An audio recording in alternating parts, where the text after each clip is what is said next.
Evening. My question is regarding climate change. Are the costs to reach net zero worth it? Thank you, George. Conservative conference today, Kemi Badenoch said we are deindustrialising due to the cost of energy in this country. Tim Allen, Conservatives saying the cost of reaching net zero is not worth it as far as the country is concerned. It's bankrupting the country. And people here will know about the cost of energy rising as well. Is the price worth it? Well, so this is back to this the kind of discourse we're talking about here. We're bankrupting the country. I'm not sure we're bankrupting the country. We're going to net zero. There's a balance that has to be struck. We all need to decarbonise because the climate is changing. Now, we've got our role to play in that. That's humanity is helping change the climate. I've just returned from Zimbabwe, where the temperature was normally this time of year, it's about 10 degrees lower than it was out there, and they had no rain. I mean, this is, everywhere is suffering, not just Clackmannanshire where I live, where the rainfall seems to go up every year. So we have to address decarbonisation, but decarbonisation also has a balance to be struck. We can't simply displace our obligations elsewhere. I feel quite strongly about this because my business is cars, and we are investing heavily in EV networks. But the biggest selling car at the moment, the fastest growing car sales in the UK at the moment are Chinese electric cars. Now, you and me, we're all choosing what cars we buy, so we're choosing Chinese electric cars. Now, Chinese electric cars, BYD, don't benefit from government grants. Why is that? Because the carbon footprint of making a Chinese car is so great, it doesn't qualify under UK schemes. Yet we, as people who want to address net zero and climate change, choose with our purse to buy cheaper cars, okay?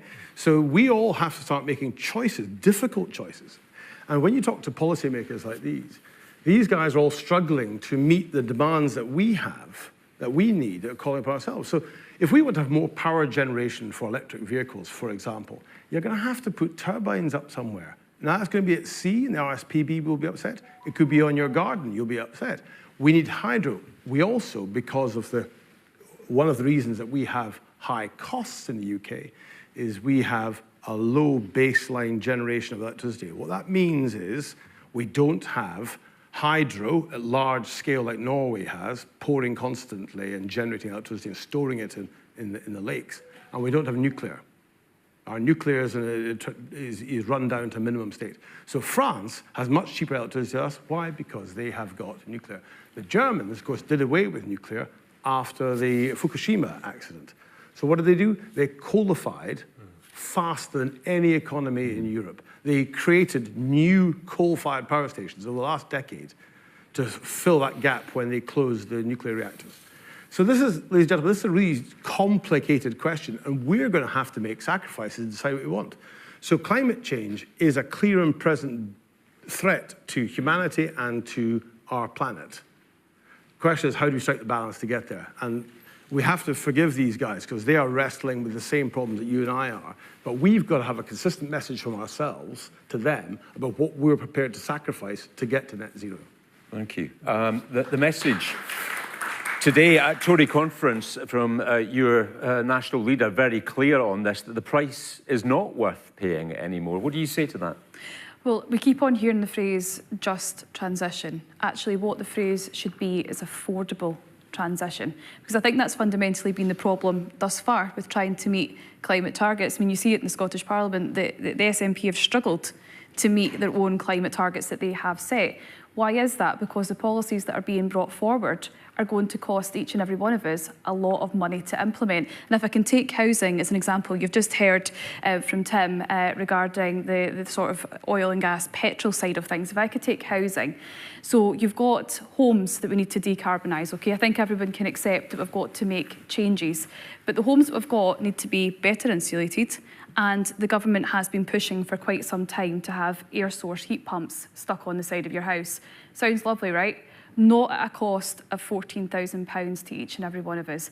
So this is where it needs to come into the affordability aspect. Now, there is work being done. You know, there's been work being done within the Scottish Parliament, you know, changes to EPCs, which might make things easier for people to look at ways in which they can decarbonise their home and make that more affordable. But we're not going to get to see that until next year. So again, what the problem is that we have just now is that there's a lot of policy ideas being chewed over, but they're still not affordable for the ordinary man and woman on the street. And until we get that right, we can't continue to pursue on this Mark direction. McCluskey, you're an energy minister. How do we make the switch to net zero affordable for the people in this room here tonight? So I've been in this job for 4 weeks, so quite early in the foothills of this role, so I'm not going to have all the answers this evening. Maybe if you could bring me back in a year's time, I might have more answers. But the one thing I would say about what I've discovered over the last 4 weeks is that if we slow down on the transition, it will send a signal to the world, and it will send a signal to the many private businesses that are working in this area that we're not going to carry on with what we've planned to. And the reason why we have set such an ambitious goal of clean power by 2030 and net zero by 2050 is because someone is going to win this race.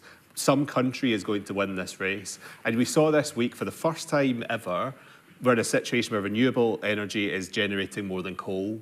In the last year, China has produced more solar than the rest of the world combined. So we can choose to sit this out, we can choose to not take part in it, but in the knowledge that we are going to get overtaken by other countries. But you also promised the people in this room at the last election cheaper energy bills. When's that coming? And let me come to that. So that pledge absolutely still stands and will be delivered. When? And on Megan's point... When will it be delivered? It'll be delivered during the course of this Parliament. And on Megan's point around affordability, we are driving affordability by, for example, one of the things that I've got to deliver within the next 2 months is our £13.2 billion warm homes plan. So exactly what Megan's talking about there. Mixed technologies. Exactly what Megan's talking about there in terms of how we actually make sure that people can afford to upgrade their homes. It's not true that everything that we're talking about here is unaffordable. Is it?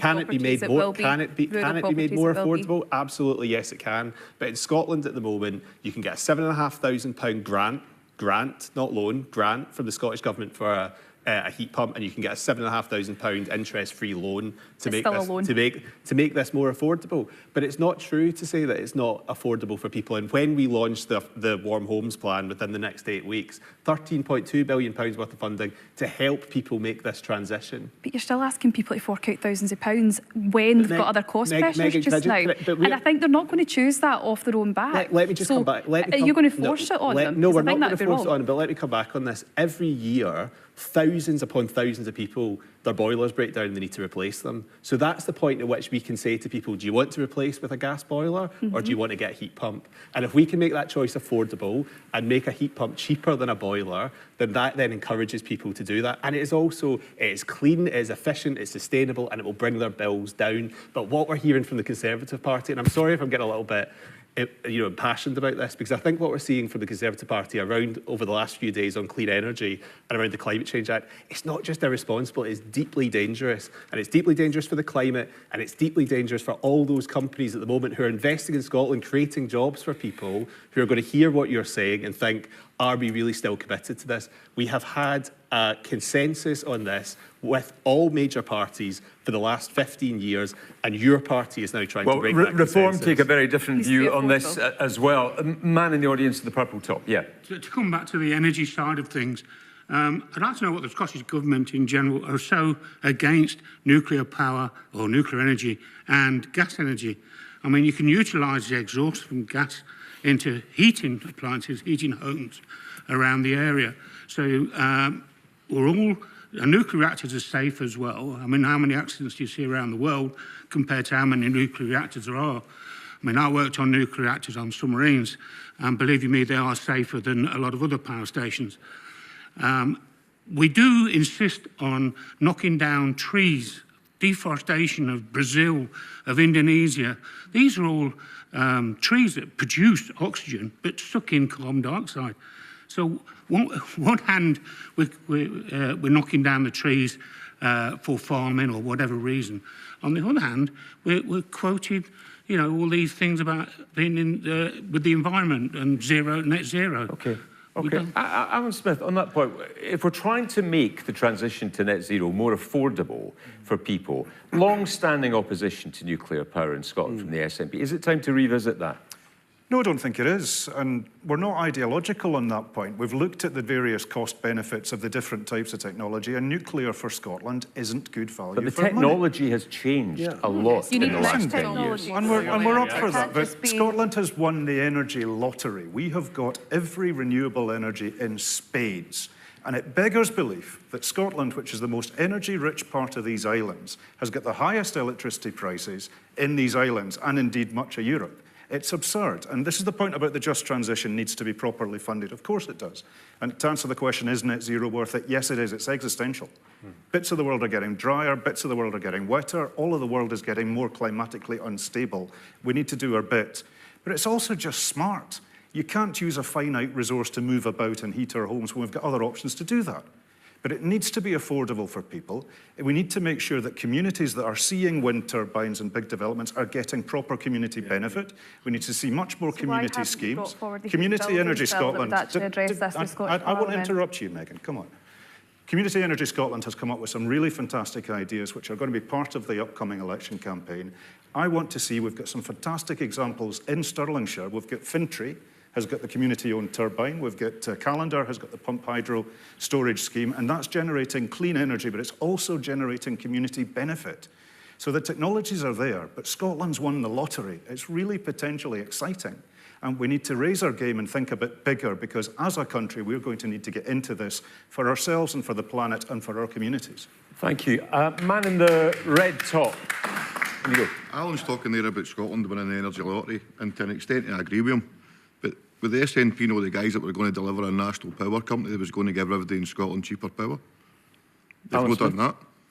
Well, the trouble there is we're not an independent state. An independent state would be able to do a lot more. Energy policy is reserved to the UK government, which is why we've got a UK government minister here today. Scotland's responsible for some things in a devolved context. We're not independent. Now, I think the UK energy market is broken.